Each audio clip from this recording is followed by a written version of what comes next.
So super with everyone, और आज के एग्रीकल्चर के इस सेशन में आप सबका मोस्ट वेलकम है। और आज देखा जाए इस सेशन की बहुत जरूरत भी थी, बिकॉज बहुत सारे लोग कॉल आ रहे थे और बहुत सारे लोगों के सवाल भी आ रहे थे कि सर कैसे कैसे क्या क्या यूज कराया जाए और क्या क्या बेनिफिट है। तो मेन चीज क्या होती है एग्रीकल्चर में, हमें ये जानना होगा कि नीड क्या है और उस नीड के अकॉर्डिंग चीजें यूज हो भी रही है कि नहीं हो रही है, कि फालतू की चीजें यूज हो रही है। देखिए होता क्या है ना, हमारे जो किसान भाई हैं, जो जितने भी किसान हैं, उनको सिर्फ गुमराह किया जा रहा है ना। उनको बेसिक्स बताए ही नहीं जा रहे हैं, है ना। और एक्चुअली उनमें होता है क्या कि मोस्ट ऑफ लगभग 70% या 60% आप मान लो, नॉलेज की थोड़ी सी कमी हो जाती है, जो एक दूसरे को देख देख के करते हैं। तो इस सेशन को शुरुआत करने से पहले मैं आपको एक बीच में एक वीडियो प्ले करूंगा और मैं उम्मीद करूंगा आप उसको बहुत गहराई से देखेंगे, बहुत ही गहराई से देखेंगे। और मैं ये भी उम्मीद करूंगा कि ये वीडियो आपका 70% माइंडसेट क्लियर कर देगा और सारे जो डाउट्स होंगे वो ये वीडियो ही क्लियर कर देगा। फिर हम लोग इस पर चर्चा भी करते हैं। तो रेडी है? अगर रेडी है तो यस कर दीजिए, मैं उस वीडियो को प्ले करने जा रहा हूँ। अगर रेडी है तो एक बार यस शुरू करिए।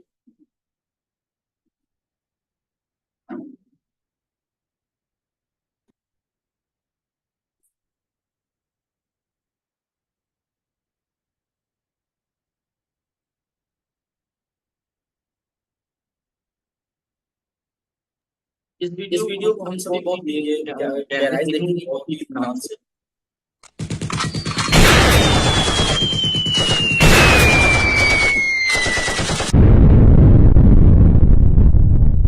रासायनिक खाद व जैविक खाद। द्वितीय विश्व युद्ध के बाद पश्चिमी देशों के हथियार और विषाक्त रसायन बनाने वाले कारखाने बंद होने के कगार पर पहुंच गए थे, जिसके कारण पश्चिमी देशों को काफी आर्थिक नुकसान हो रहा था। इन देशों ने इस आर्थिक संकट से बचने के लिए एक योजना के तहत उन कारखानों में रासायनिक खाद तथा कीटनाशक बनाना शुरू कर दिया। इन रासायनिक खादों व कीटनाशकों के द्वारा कृषि उत्पादन को बढ़ाने की बात कर हरित क्रांति नाम का एक छद्म जाल बुना। भोले भाले किसान अधिक उत्पादन के लालच में फंसकर रासायनिक खाद व कीटनाशकों का प्रयोग करने लगे। बैलों की जगह ट्रैक्टर से जुताई होने लगी।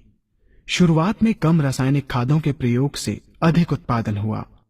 धीरे धीरे रासायनिक खादों के प्रयोग के कारण भूमि की उर्वरा शक्ति क्षीण होने लगी, जिसकी वजह से उत्पादन घटने लगा तथा फसलें कमजोर होने लगी। फसलों के कमजोर होने के कारण उनमें रोग व कीट लगने लगे। रोग व कीटों से फसल की सुरक्षा के लिए और अधिक कीटनाशकों का प्रयोग होने लगा। एक तरफ ज्यादा उत्पादन के लिए अधिक रासायनिक खादों का प्रयोग होने लगा, वहीं दूसरी तरफ फसलों को रोग व कीटों से बचाने के लिए अधिक विषाक्त कीटनाशकों का प्रयोग बढ़ गया, जिसके कारण उत्पादन लागत बढ़ी और किसान को लाभ कम होने लगा, बल्कि छोटे किसान कर्ज में डूबने लगे। धीरे धीरे भूमि की उर्वरा शक्ति क्षीण होने से भूमि बंजर होने लगी। रासायनिक खाद व कीटनाशकों के कारण खाद्यान्न भी विषाक्त हो गए तथा जलवायु भी प्रदूषित हो गई, जिसके कारण मानव पशु पक्षियों के स्वास्थ्य पर प्रतिकूल प्रभाव पड़ा, जिसका परिणाम आपके सामने है। मानव स्वास्थ्य पर रासायनिक खादों के पड़ने वाले प्रभाव को आप ऐसे समझें। जब किसान फसल में रासायनिक खाद डालता है तो रासायनिक खाद में उपस्थित विषाक्त रसायन जल में घुलकर सबसे पहले जल को प्रदूषित कर भूमि के अंदर उपस्थित केचुए व सूक्ष्म जीवाणुओं को मार देता है। ये बात सभी किसान अच्छी तरह से जानते हैं कि केचुए व अन्य सूक्ष्म जीवाणु भूमि की उर्वरा शक्ति को बढ़ाने के लिए अति आवश्यक होते हैं। विषाक्त रसायन के कारण इनकी मृत्यु हो जाने से भूमि की उर्वरा शक्ति नष्ट हो जाती है तथा भूमि कठोर होकर बंजर होने लगती है। रासायनिक खादों के विषाक्त रसायन पानी के माध्यम से अन्य खनिजों के साथ फसल के अंदर पहुंचकर फसलों को विषाक्त बना देते हैं। बाद में जब खाद्यान्न के रूप में मनुष्य या अन्य पशु इन्हें खाते हैं तो ये विषाक्त रसायन मानव स्वास्थ्य पर बहुत ही बुरा प्रभाव डालते हैं तथा मनुष्य के अंदर तरह तरह के रोग उत्पन्न करते हैं। जब हम जैविक खाद का प्रयोग भूमि पर करते हैं तो जैविक खाद पानी में मिलकर पानी को प्रदूषित नहीं करती। जैविक खाद भूमि के अंदर उपस्थित उर्वरा शक्ति को बढ़ाने वाले जीवाणु तथा केचुओं की संख्या को तीव्रता से बढ़ाती है, जिससे भूमि की उर्वरा शक्ति बढ़ती है तथा भूमि छिद्र युक्त एवं भुरभुरी हो जाती है, जिससे वायु और प्रकाश भूमि के अंदर गहराई तक प्रवेश करते हैं, जिसके कारण भूमि में तापमान एवं आर्द्रता का संतुलन बना रहता है और फसलें मजबूत होती हैं।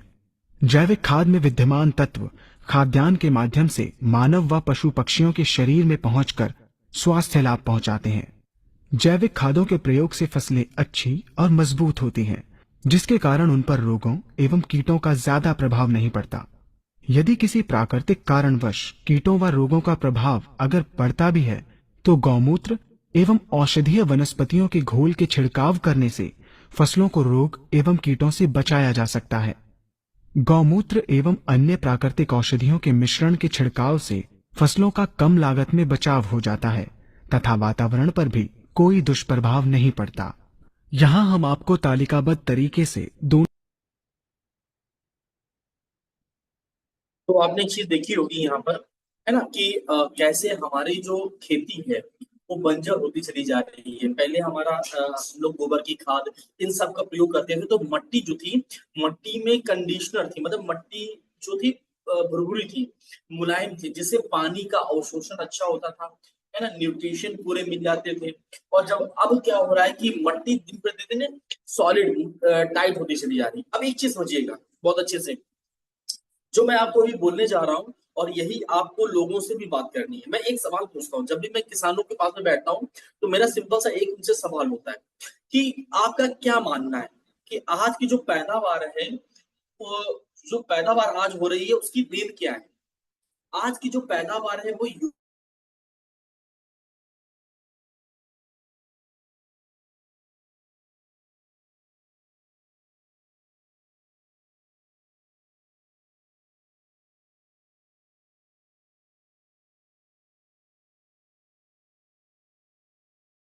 अच्छी पैदावार हो रही है, तो हम नए और उन्नत बीज क्यों डालते हैं? पुराने गेहूं लें, पुराना गेहूं हम डालें, यूरिया डीएपी के बहुत ज्यादा मात्रा में डाल दें, जितना डाल दें, और फिर हम अगर उतनी पैदावार ला के दिखा दें, तो लोग बोलेंगे नहीं नहीं नहीं भैया, जो बीज है वो नए बीज से ही तो पैदावार बढ़ेगी। तो अगर नए बीज से पैदावार आपकी बढ़ रही है, तो यूरिया डीएपी का इतना महत्व क्यों हो गया? देखिए होता क्या ना, मैं आपको सिंपल सा फंडा बताता हूँ। जो इतनी भी हम लोग, हमारे जमीन को जो होता है ना, 17 प्रकार के न्यूट्रिशंस की जरूरत होती है। कितने? टोटल 17 प्रकार के। देखिए हमारा जो शरीर है, हमारा शरीर और जमीन, सॉइल, मट्टी, ये सेम कंडीशन में वर्क करती है, कोई अंतर नहीं है। हमारे शरीर को भी पोषक तत्व तो चाहिए, कैल्शियम, मैग्नीशियम, फास्फोरस, है ना, प्रोटीन, विटामिन, ये सारी चीजें हमारी बॉडी को भी चाहिए। सेम एग्जैक्टली यही न्यूट्रिशंस हमारे सॉइल को भी चाहिए, हमारी मट्टी को भी चाहिए। अब अगर वो न्यूट्रिशंस उनको नहीं मिल पाएंगे, तो क्या होगी? मट्टी में अंदर जब पोषक तत्व नहीं होंगे, तो हमारी जो फसल है वो न्यूट्रिशंस कहाँ से लेगी? आज अगर देखा जाए, जो 17 प्रकार के पोषक तत्व चाहिए होते हैं, आज कोई नहीं डाल रहा है। आज मोस्टली आप देख लो तो वही नाइट्रोजन, है ना, वही जिंक ऊपर से डाल दे रहे, नाइट्रोजन, जिंक, केवल 2 से 3 प्रकार के ही न्यूट्रिशंस आज वो जमीन को दे पा रहे हैं, मतलब प्रॉपर तरीके से उनको न्यूट्रिशन नहीं मिल पा रहे। अब जब प्रॉपर तरीके से जमीन में न्यूट्रिशन नहीं मिल पाएंगे, तो आपको क्या लग रहा है, जो फसल है, क्या फसल अच्छी होने वाली है? कभी नहीं। तो जब फसल अच्छी नहीं होगी, तो किसान की सिर्फ और सिर्फ लागत बढ़ने वाली है, उसको रिजल्ट्स कभी मिलने वाले नहीं है। पहली चीज, ठीक है। दूसरी चीज, अब जरा एक चीज और समझिएगा, जितने भी लोग किसान है या खेती आप लोग करते हो, और अगर नहीं भी करते हो, तो इस चीज का सवाल करना है। जैसे कि सारे किसान लोग क्या करते हैं, यूरिया लाते हैं। अब उसमें लिखा होता है, यूरिया में 50 किलो की बोरी होती है, उस यूरिया में लिखा होता है 45% नाइट्रोजन। यानी कि एक उदाहरण लेते हैं, 100 किलो अगर यूरिया है, तो 45% नाइट्रोजन है। अगर 45% नाइट्रोजन है, तो जो नेक्स्ट 55% है कि 55 किलो क्या है? 45 किलो नाइट्रोजन है, तो 55 किलो क्या है? वो कैरी थिंग्स है, वो कैरी थिंग्स है, मतलब उसको ले जाने के लिए वो चीजें हैं। बात समझ रहे हो आप? है ना, यानी कि उन 55 किलो का कोई यूज नहीं है फील्ड में, ठीक है। दूसरी चीज, उन 55 किलो का क्या है, कोई यूज नहीं है फील्ड में। उसके बाद में अगर देखा जाए, जो हम लोग डीएपी वगैरह डालते हैं, डीएपी कभी भी पूरी तरीके से डाइल्यूट नहीं होती, यानी कि वो पूरी तरीके से क्या है, कभी भी वो पूरी तरीके से घुलती नहीं है जमीन में। जमीन में उसका घुलाव पूरी तरीके से नहीं होता है। आप कभी भी देखना क्या बोलते हैं, बट उसको डीएपी को अगर पकड़ो थोड़ी देर के लिए या कहीं पर भी डाल दो, वो मात्र 30 to 40% इसका डाइल्यूशन होता है, यानी कि जमीन में घुलने की जो दर होती है वो 40 से 50% की होती है। बाकी 50% क्या होता है, उसमें बजरी टाइप की होती है, मतलब कंकड़ टाइप के होते हैं, वो जो मतलब सॉल्युबल नहीं होते, वो ऐसे अपशिष्ट पदार्थ होते हैं, ऐसे चीजें होती हैं जो मट्टी में घुलती नहीं है। बात समझिएगा। अब मट्टी में एक उदाहरण देते हैं, मट्टी में अगर बजरी डाल दो, आप कंकड़ पत्थर डाल दो, तो ये घुलने वाले नहीं है। अब जब ये घुलने वाले नहीं, तो धीरे धीरे क्या कर देंगे, ये मट्टी को ठोस कर देंगे, टाइट कर देंगे। और जब मट्टी टाइट हो जाएगी, जब मट्टी क्या हो जाएगी, टाइट हो जाएगी, तो आपके जो पौधों का वृद्धि थी, जो उनका डेवलपमेंट था, वो डेवलपमेंट क्या हो जाएगा, पूरी तरीके से उनका स्टॉप हो जाएगा, पूरी तरीके से क्या हो जाएगा, रुक जाएगा। इसकी वजह से हमें ऊपरी रूप से ऊपर से ही उनको ज्यादा से ज्यादा हमें न्यूट्रिशन देने पड़ते हैं, और उनको मट्टी से कोई भी चीजें मिल नहीं पाती। जैसे हम कुछ चीजें आपको समझाने की कोशिश करते हैं, दिखाते हैं हम आपको चीजें।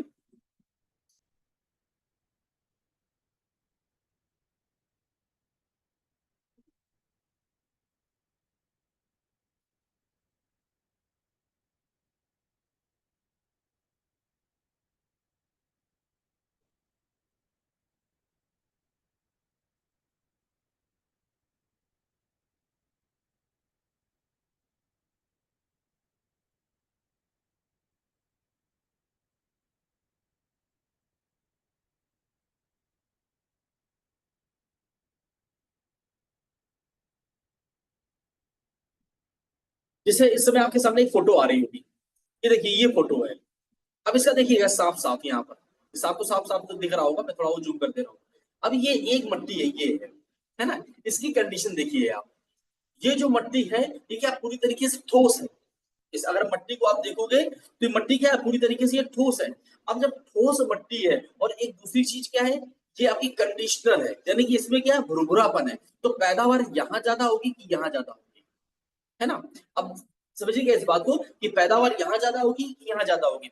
अब यही चीजें अगर आप किसान लोगों की क्लियर कर पाए, तो आपको रिजल्ट मिलने बहुत बेहतरीन चालू होने जाएंगे, है ना।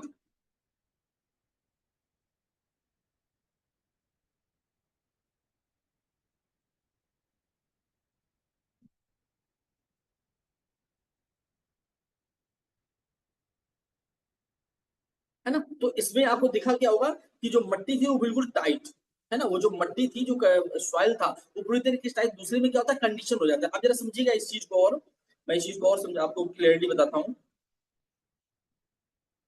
इसमें ज्यादा बेटर रहेगा बताने में आपको। ओके, तो मैं थोड़ा सा आपको ड्रॉ करके दिखाता हूँ, क्योंकि मैंने सबको लगभग जितने लोग हैं वो मैंने बताया हुआ था, तो मैं आपको ड्रॉ करके दिखाता हूँ। जैसे मान लीजिए, फॉर एग्जाम्पल, ये क्या है आपकी मट्टी, ये आपकी क्या है, ये जमीन है आपकी, इसको बहुत अच्छे से समझिएगा। ये क्या है, आपकी जमीन है, ठीक है। ये क्या है, आपकी एक जमीन है। इस एग्जांपल को बहुत अच्छे से समझिएगा, बिल्कुल क्लियर हो जाएगा आपको।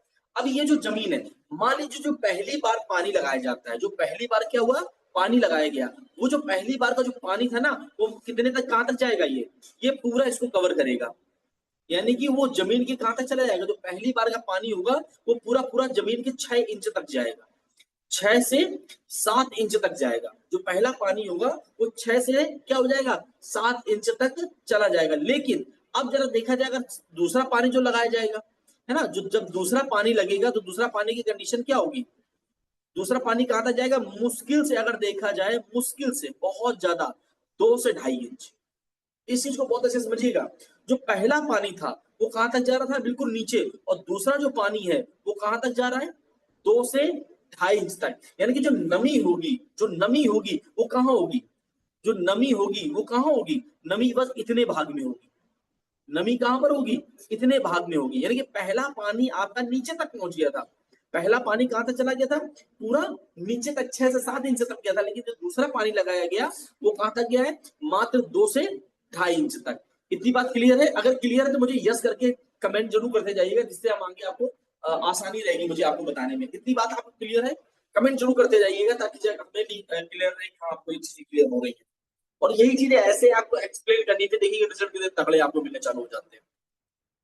चलिए, है ना। तो दूसरा पानी जो होगा मात्र 2 से 2.5 इंच तक। अब देखिएगा, अब मेन पॉइंट आता है।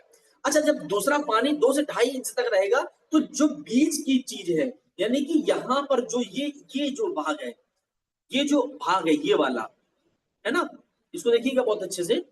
ये जो भाग होगा ये वाला, ये भाग क्या हो जाएगा, ये भाग क्या हो जाएगा, ये बिल्कुल सॉलिड हो जाएगा, ये ठोस हो जाएगा। ये भाग क्या हो जाएगा, बिल्कुल ठोस हो चुका होगा। मैं इसको थोड़ा सा और अच्छे से मैं आपको एक्सप्लेन करता हूं, है ना। ये भाग जो होगा ये बिल्कुल पूरी तरीके से ठोस हो चुका होगा, जैसे मैं आपको दिखा दूं। ये पूरी तरीके से क्या हो गया होगा, ये पूरी तरीके से सॉलिड हो चुका होगा। अब नमी कहां पर होगी हमारी, नमी कहां पर होगी हमारी, नमी हमारी इसी जगह पर होगी, यानी कि ऊपर, है ना। नमी जो होगी वो हमारे इस भाग में होगी, नमी जो होगी वो हमारे इस भाग में होगी। अब जरा समझिएगा इस पॉइंट को बहुत अच्छे से। अब यहाँ पर देखिए जमीन दो भागों में पड़ गई। एक ये आपकी पहली सिंचाई फर्स्ट वाली, और ये ऊपर वाली क्या है, जो ये वाली ये है, क्योंकि बहुत अच्छे से क्लियर हो जाएगा तो ज्यादा बेटर रहेगा आपको। ये वाला जो भाग है ना, ये वाला ये आपका है क्या है, सेकेंड सिंचाई के बाद का भाग है। और ये वाला क्या है आपका, फर्स्ट सिंचाई के वाला भाग है। यानी कि ये आपका पूरा क्या हो चुका है, ठोस हो चुका है। ये पूरा क्या हो चुका है आपका, ठोस हो चुका है। और नमी कहाँ है, ऊपर। अब जब नमी ऊपर है तो आपका बीज कहां पर होगा, बीज आपका मोस्टली यहीं पर होगा, जो मैं आपको ड्रा कर रहा हूं। यानी कि वो जमीन से 1 या 1.5 इंच नीचे, जमीन से 1 या 1.5 इंच नीचे होगा। अब जब 1 या 1.5 इंच नीचे होगा तो इस जब बीज ये अंकुरित होगा तो इसकी जड़ें कैसी विकसित होंगी, जड़ें कैसे विकसित होंगी, इसकी जड़ें ऐसे विकसित होनी चली जाएंगी। ये बात क्लियर है? अगर क्लियर है तो कमेंट करके जरूर बताइए यस। ये क्या होंगी, जड़ें ऐसे आपकी विकसित होनी चालू हो जाएंगी। ये जो जड़ें होंगी ना, ये आपकी इस तरीके विकसित होनी चालू हो जाएंगी। यानी कि इन जड़ों में क्या होगी, ये हमेशा जड़ें कमजोर रहेंगी, ये जड़ें कभी भी मजबूत नहीं होंगी। ये जो जड़ होंगी ना इसकी, ये हमेशा क्या रहेंगी, कमजोर रहेंगी। फॉर एग्जाम्पल मैं आपको एक चीज दिखाता हूँ, क्योंकि मैं पूरी चीज आपको बहुत अच्छे से मैं उम्मीद करता हूँ क्लियर करते चलूं। अब जैसे फॉर एग्जाम्पल मैं आपको एक फोटो दिखाता हूँ, मैं आपको ये ये दो पौधे आपको दिख रहे होंगे शायद, ये दो पौधे आपको दिख रहे होंगे शायद। अब इसमें देखिएगा, एक जो पौधा है एक ये है, एक ये जड़ है ना, और एक दूसरा पौधा क्या है, उसकी ये जड़ है। अब जरा आप सोच के बताओ, इसमें सबसे ज्यादा ग्रोथ कौन लेगा जाके, सबसे अच्छी फसल किसमें पैदावारी होगी, सबसे ज्यादा मजबूत फसल किसमें होगी? हमें लगता है सबका जवाब होगा, बताइए, ए में होगी या बी में होगी, कमेंट करिए। सबसे अच्छी फसल और सबसे अच्छी पैदावार और सबसे बढ़िया फसल किसमें होगी, ए में होगी कि बी में होगी? ए में, जाहिर सी बात है ना। सबका आपका कहना होगा कि हाँ जाहिर सी बात है ए में होगी। क्यों? क्योंकि इसकी जो जड़ें हैं अच्छे से विकसित हो गई है और जड़ें मजबूत है। और जब जड़ें मजबूत है तो ये क्या करेगा, ये जमीन से न्यूट्रिशन निकालने में ये क्या होगी, ये पूरी तरीके से सक्षम होगी। और वही अगर देखिए जाए तो ये जो जड़ है ना, ये जमीन से वो न्यूट्रिशन नहीं निकाल पाएगी। जब न्यूट्रिशन नहीं निकाल पाएगा जमीन से तो उसको पोषक तत्व तो मिलेंगे, जब पोषक तत्व तो नहीं मिलेंगे तो फसल हमेशा क्या रहेगी, आपकी वीक रहेगी। चलिए फिर से हम लोग पॉइंट पर आते हैं।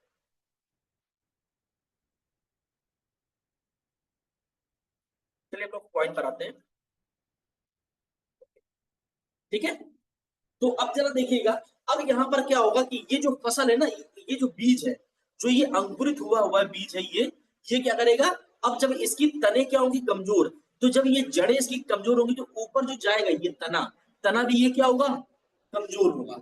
और जब तना कमजोर होगा तो ऊपर जो फसल जाएगी वो भी क्या होगी, कमजोर होगी, जिससे उस व्यक्ति ये जो फसल जाएगी ये बार बार बीमार पड़ेगी। ये जो फसल है ना, ये बार बार बीमार पड़ेगी, है ना। कभी इसमें कुछ चीज की कमी आ जाएगी, कभी कुछ चीज की कमी आ जाएगी। क्यों? क्योंकि इसकी जड़ों में उतनी ताकत नहीं है कि वो जमीन से न्यूट्रिशन को ले पाए। और ये भाग जो पूरा है ना, ये भाग क्या है, ये पूरा सॉलिड हो चुका है, टाइट हो चुका है, जिससे जड़ें इसके ऊपर ही ऊपर रह जाएंगी। अब इसमें होगा क्या, इसमें सबसे पहली कंडीशन क्या आएगी, पहली बात तो ये कुपोषित हो चुकी है फसल, ये फसल क्या हो चुकी है, कुपोषित हो चुकी है। यानी कि अब जब गलेत का टाइम आएगा, जब उसमें दाना पड़ने का टाइम आएगा, जब उसमें फल पड़ने का टाइम आएगा, तो अब जब पौधे को पूरी ताकत नहीं मिलेगी, तो वो जो दाना, जो रस पड़ने का प्रोसेस है, वो स्लो हो जाएगा।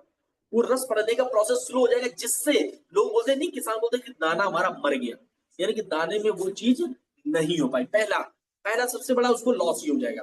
सेकेंड लॉस क्या होगा, जब आपका जो तना है ना, ये जो तना है ना, ये जो तना है ना आपका, ये जब अगर तना, मैं इसको और जूम करता हूं आपको, ये जो तना है ना, अगर ये तना वीक रहेगा, तो अब बरसात होगी, आंधी आएगी, तूफान आएगा, तो इस कंडीशन में पेड़ के पास में अपनी ताकत नहीं होगी।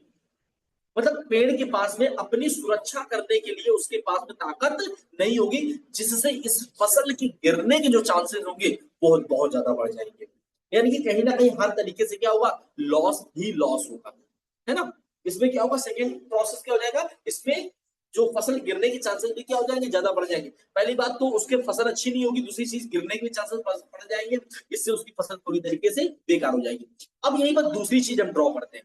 अब यहां पर समझिएगा, दूसरा चीज यहां पर प्रोसेस करते हैं। अब यहीं पर हम करते हैं, जैसे मान लीजिए ये आपकी जमीन है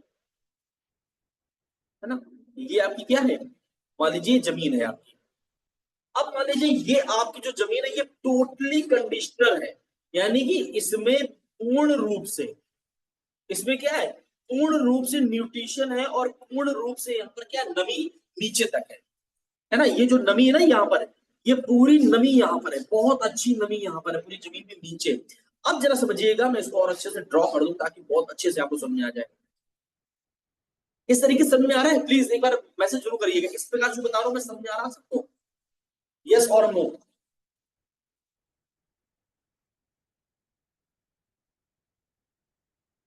ओके सीमा मैम, यस, ओके ठीक है। तो अब क्या है, जो अब नमी है ना, अब नमी क्या है आपकी पूरी नीचे तक है ना, नमी अब क्या है, पूरी नीचे तक है। अब जब नमी आपकी पूरी नीचे तक है, तो जो आपका बीज आपने बोया है, वो बीज कहां बोया हुआ है, ये आपने बीज बोया हुआ है, आपने बीज कहां बोया हुआ है, यहाँ पर आपने बीज बोया। अब जो इसकी जड़ें विकसित होंगी, अब इसकी जड़ें कैसी विकसित होंगी, जरा समझिएगा। अब जड़ें इसकी ऐसी विकसित होंगी, अब जड़ें इसकी ऐसी जाएंगी, यानी कि नीचे तक जाएंगी इसकी जड़ें, है ना। और मट्टी में क्या है, मट्टी में क्या है, पोलापन। तो जब मट्टी में पोलापन है, जब मट्टी में पोलापन है, तो हवा का जो प्रवाह है ना, वो हवा का प्रवाह बहुत अच्छा होगा। जो हवा है ना, वो हवा अपने साथ में ऑक्सीजन की मात्रा मिलाएगी, ऊपर से उसकी बाद में अच्छी चीज क्या मिलेगी उसको, उसको धूप मिलेगी, उसको क्या मिलेगी,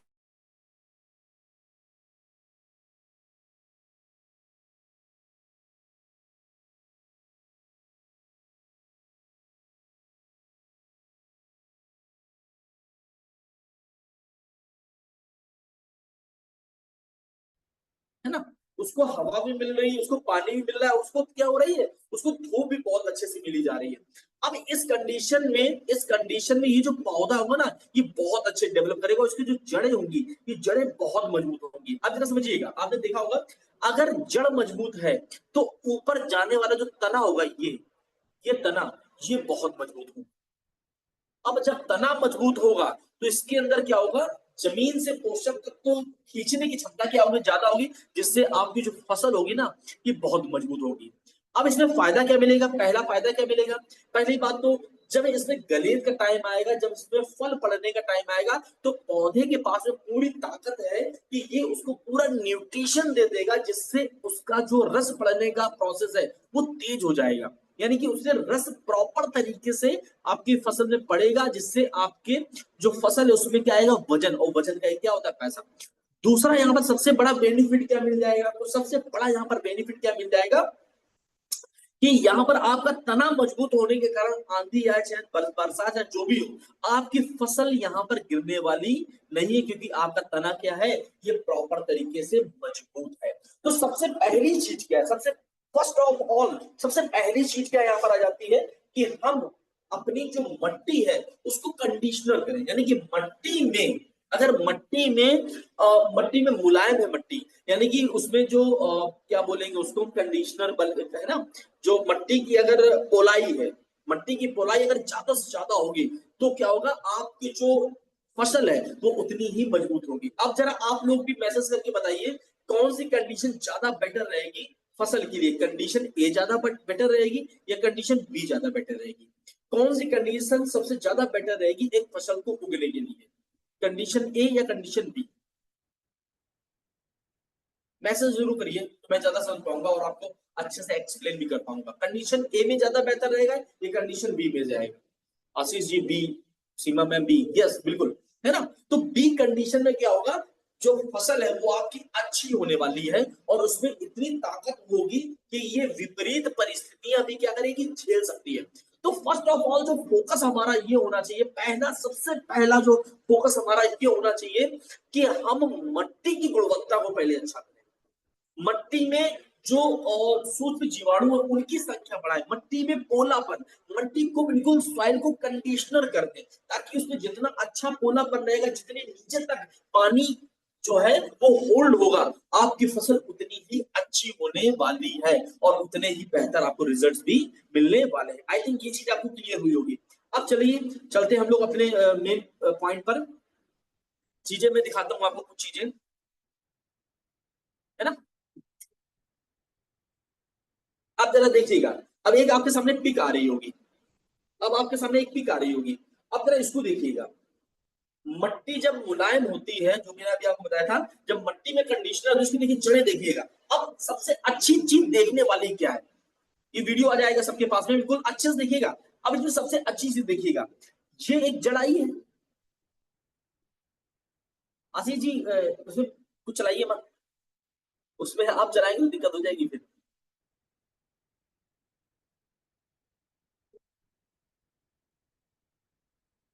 है ना। अब जरा समझिएगा इस बात को बहुत अच्छे से, एक जड़ ये आई होगी, ये देख रहे हैं आप, ये जड़ नीचे आने की वजह से सबसे मजबूत जड़ है कि नहीं है? यस और नो? टाइप करते रहिएगा, मजा आएगा, बताने में हमें मजा आएगा और आपको भी सुनने में मजा आएगा। ये जड़ सबसे मजबूत है कि नहीं है? सबसे ज्यादा मजबूत। और अगर ये ऊपर रह जाती तो क्या होगा, होती ये इतनी मजबूत। अब इसके साथ साथ जो इसकी सहायक जड़ें हैं, इसके साथ में जो सहायक जड़ें हैं देखिएगा वो भी काफी मजबूत है। क्यों?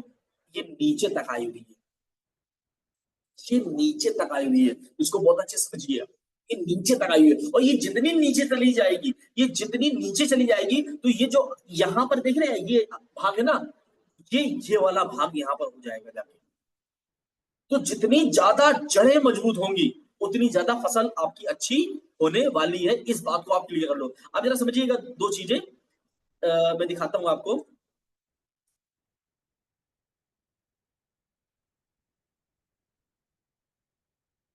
अब जरा देखिएगा, हाँ अब इसी में देखिएगा, अब ये भी जो आपके सामने एग्जांपल है ना। अब इसमें एक और दिखाते हैं, कुछ चीजें हम आपको जूम करके दिखाते हैं बहुत अच्छे से, ताकि आपको एक एक पॉइंट क्लियर हो जाए और इससे जहां पर भी आप बैठो तो आप रिजल्ट लेकर आओ। ओके,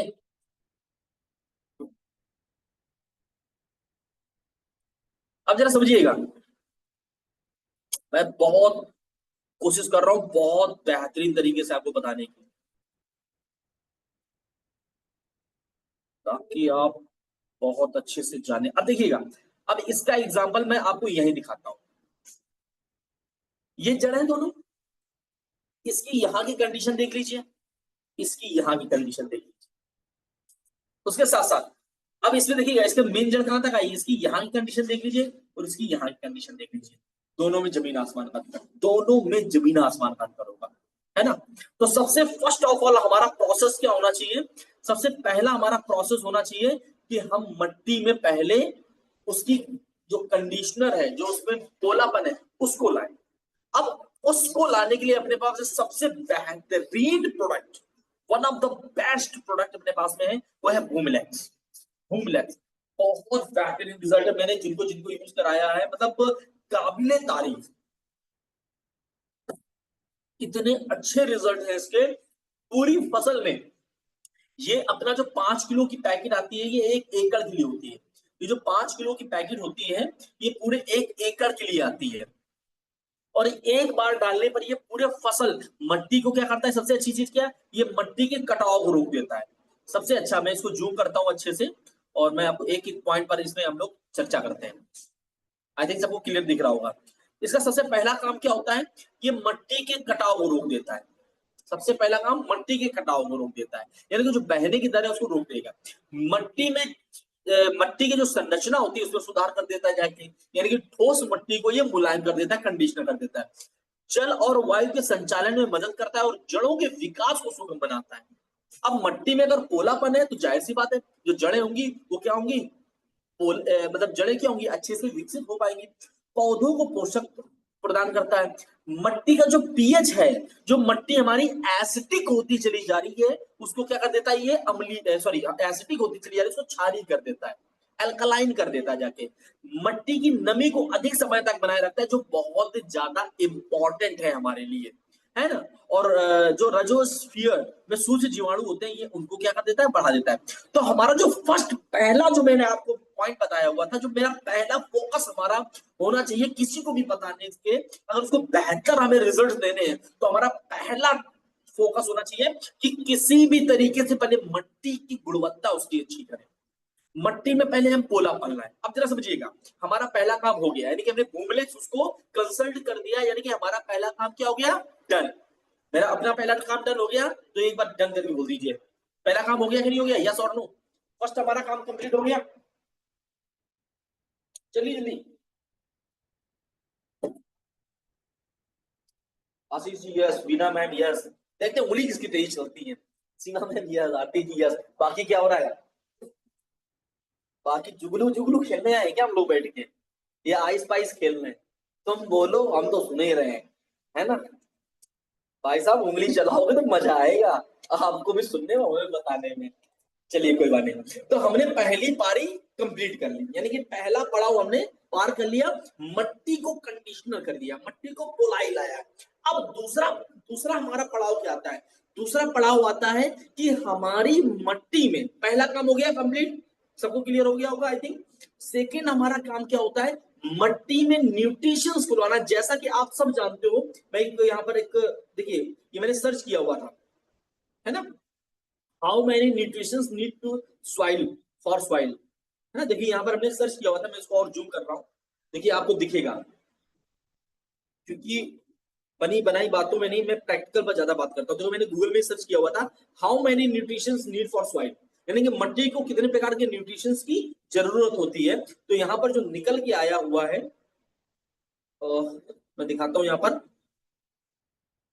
कि यहाँ पर देखिए 17 लिखा हुआ है यहाँ पर, 17 एसेंशियल न्यूट्रिशन, है ना। यहाँ पर लिखा हुआ है शायद कि जो 17 एसेंशियल न्यूट्रिशन यानी 17 प्रकार के न्यूट्रिशन जरूरत होती है, जिसमें सबसे पहला हाइड्रोजन, दूसरा ऑक्सीजन, तीसरा कार्बन, चौथा nitrogen, phosphorus, potassium, calcium, magnesium, sulphur, chloride, iron, boron, है ना, मैग्नीशियम, जिंक, कॉपर और मोलिब्डेनम एंड निकल। ये 17 प्रकार के पोषक तत्वों की जरूरत हमारी फसल को होती है। वैसे मेन 16 होते हैं, है ना, वो मोलिब्डेनम जो है वो एक्स्ट्रा हो गया। ये वैसे 17 प्रकार के हमारे क्या होते हैं, फसल को न्यूट्रिशन की जरूरत होती है, बट हम फसल को दे कितने रहे, शायद कोई भी नहीं दे रहा, 2-3 छोड़ को दे रहे हैं। अब ये न्यूट्रिशन पूरे कहां से होंगे, अब जरा देखिएगा, एक चीज और बचेगा, न्यूट्रिशन से खेल क्या होते हैं। जो न्यूट्रिशन होते हैं ये 2 प्रकार के, ये बात 17 प्रकार के न्यूट्रिशन, ये बात समझ आ गई, अगर समझ में आ गई है तो यस टाइप कर दो, फिर मैं आगे और बढ़ता हूं। अगर ये बात आपको क्लियर हो गई है तो यस टाइप कर दो।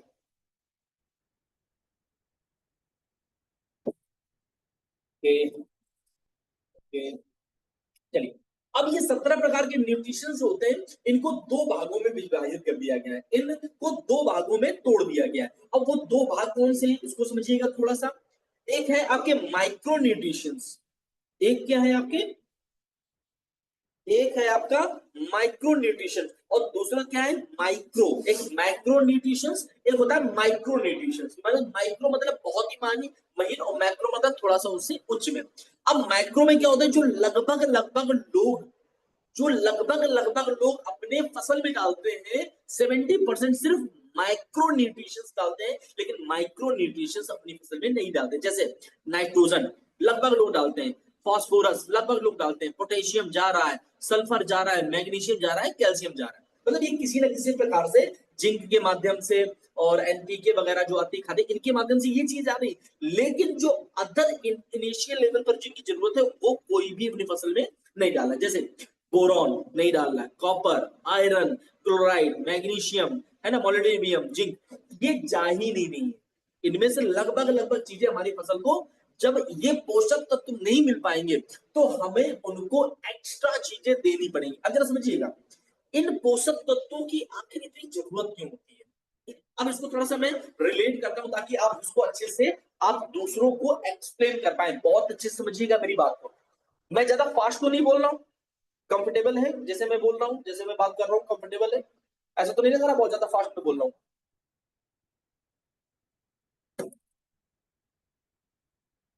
कंफर्टेबल, ओके, चलिए ठीक है। अब जरा समझिएगा इन न्यूट्रिशंस को, ठीक है, इन न्यूट्रिशंस को आखिर जरूरत होती क्यों है, फसल को ये न्यूट्रिशंस जरूरत क्यों। एक एग्जांपल लेते हैं, फॉर एग्जांपल, हाँ, एक एग्जांपल लेते हैं हम लोग अच्छे से। जैसे मान लीजिए फॉर एग्जांपल, हाँ, हम लोग सर्दियां क्रॉस करके हैं, सबको पता है ये सर्दी, चलो हम लोग आगे आने वाले समय में सर्दी लेंगे। मतलब जैसे गर्मी पड़ रही है तो हम लोगों के पास में half T shirt, half lower और बिल्कुल मतलब हल्के कपड़े पहन रहे हैं हम लोग, लाइट कपड़े पहन रहे हैं ताकि हमारी बॉडी का टेम्परेचर क्या रहे, बैलेंस रहे। लेकिन लेकिन जैसे सर्दियां आएंगी, जब सर्दियां आएंगी तो हमारा रूटीन क्या होता है, अपने आप चेंज होना चालू हो जाता है। हम हाफ की जगह फुल में आ जाते हैं। थोड़ा और सर्दी पड़ी तो हम लोगों ने इनर पहनना चालू कर दिया, ज्यादा सर्दी पड़ी स्वेटर पहनना चालू कर दिया, और सर्दी पड़ी जैकेट्स वगैरह यूज करना चालू कर दिए। मतलब कि हमारे पास में जब उन सब चीजों की व्यवस्था है तो इजिली वे पर हम अपने आप को कन्वर्ट कर पा रहे हैं। सेकेंड चीज अगर देखी जाए, मान लीजिए गर्मी थी, आप ऐसे ही नॉर्मल जो भी फटे पुराने कपड़े थे एक व्यक्ति है वो पहन रहा था, लेकिन एकदम से ठंडी पड़ गई, एकदम से बहुत ज्यादा सर्द पड़ने लगी और उस व्यक्ति के पास में वो सारी सुविधाएं नहीं थी, स्वेटर नहीं था, उसके पास जैकेट नहीं था, तो उस कंडीशन में क्या होगा, वो उस वेदर में, उस वातावरण में सरवाइव नहीं कर पाएगा, है ना। एकदम से जब मौसम बदलेगा और उसके पास में वो चीजें नहीं होंगी तो वो जो वातावरण है, जो ठंड है, वो ज्यादा उसको इफेक्ट कर देगी, यानी कि उस पर ज्यादा प्रभाव डाल देगी और हो सकता है उसकी डेथ भी हो जाए, है ना, हो सकता है वो उसको झेल ना पाए। सेम कंडीशन हमारी फसल के साथ होती है।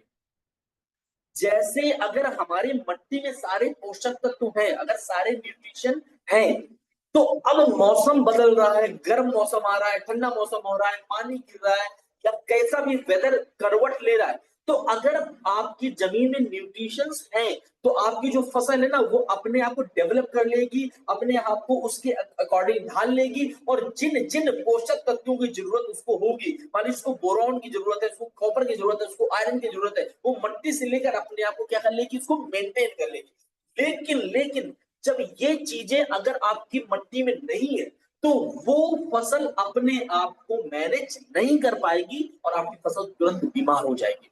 और जब आपकी फसल तुरंत बीमार हो जाएगी तो फिर क्या होगा, आपको अदर चीजें उसमें, अदर न्यूट्रिशंस, अदर आपको जो है नाइट्रोजन हो गया या जिंक की मात्रा होगी, आपको अदर डालना पड़ जाता है। लेकिन लेकिन जरा समझिएगा, ये आपको पता कब चलेगा कि हमें ये चीज डालनी है, जब आपकी फसल बीमार दिखने लगेगी, तब तक देर हो चुकी होती है। तब तक क्या हो चुकी होती है, देर हो चुकी है, यानी कि उसको उस फसल को एक झटका लग चुका होता है। एक एग्जाम्पल हम आपको इसी में देते हैं। एक व्यक्ति है, एक व्यक्ति को पहले से आप जूस पिला रहे हो, बढ़िया खाना पीना दे रहे हो, मस्त स्वस्थ है और बढ़िया सिस्टम है, और वो क्या करेगा, अच्छी खासी रनिंग कर लेगा।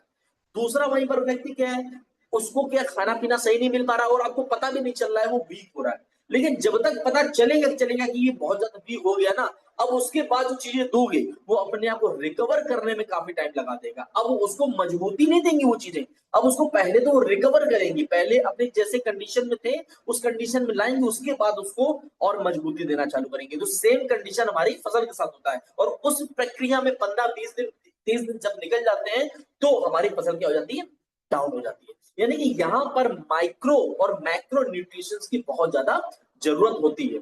उसमें अपने लिए, उसके लिए अपने पास में बहुत ही अमेजिंग प्रोडक्ट है, भूमि पोषक। ये मेरी बात समझ में आ गई आप सबके? अगर आ गई है तो यस कर दीजिए, जो मैंने अभी बताया वो बात समझ में आ गई है।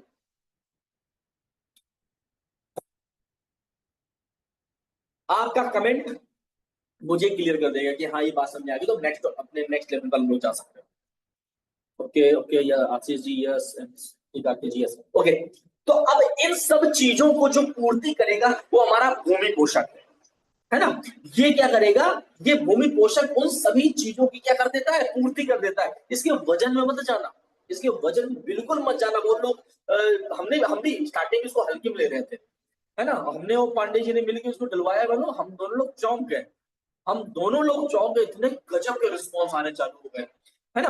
पहली बात तो मट्टी ऐसी लग रही है जैसे पसीना छोड़ रही हो, मतलब मट्टी पानी का ऐसा लग रहा था, पानी ऊपर चमक ऐसी रही थी मट्टी जहां जहां हम लोगों ने डलाया था। चलिए आते हैं पॉइंट पर हम लोग, इसके फायदे क्या मिलेंगे।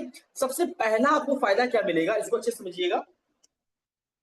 सबसे पहला आपको फायदा क्या मिलेगा, ये जमीन की उपजाऊ क्षमता को क्या कर देता है, बढ़ा देता है। मैं इसको और जूम कर दे रहा हूं ताकि आपको बहुत अच्छे से चीजें दिखे मेरा। ओके, हाँ अब आपको बहुत अच्छे से दिखेगी। ओके, पॉइंट पर आता है ना। ये क्या करता है, जमीन की उपजाऊ क्षमता को क्या कर देता है, बढ़ा देता है। उसके बाद में जमीन में अघुलनशील घटकों को घोल देता है। अब जरा समझिएगा, हमने इतना डीएपी डाल रखा है, हमने इतना यूरिया डाल रखा है, हमने उसमें अनवांटेड थिंग्स डाल रखी है, यानी कि हमने बेमतलब चीज डाल रखी थी जिससे जमीन क्या हो रही थी, ठोस होती जा रही थी।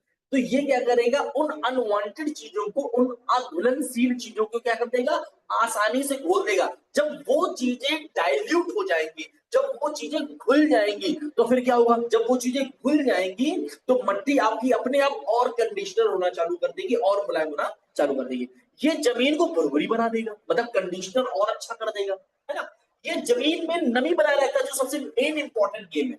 बट जमीन में क्या करता है, ये मॉइस्चर को लॉक कर देता है, जो आपकी फसल के लिए बहुत ही ज्यादा बेनिफिशियल है। फसल में सूक्ष्म जड़ों की वृद्धि करने में मदद करता है। जो हमारी छोटी छोटी माइनर सी उनकी जो रूट्स होती है, जड़ें होती है, ये उनको विकसित कर देता है जाके, है ना। उसके बाद में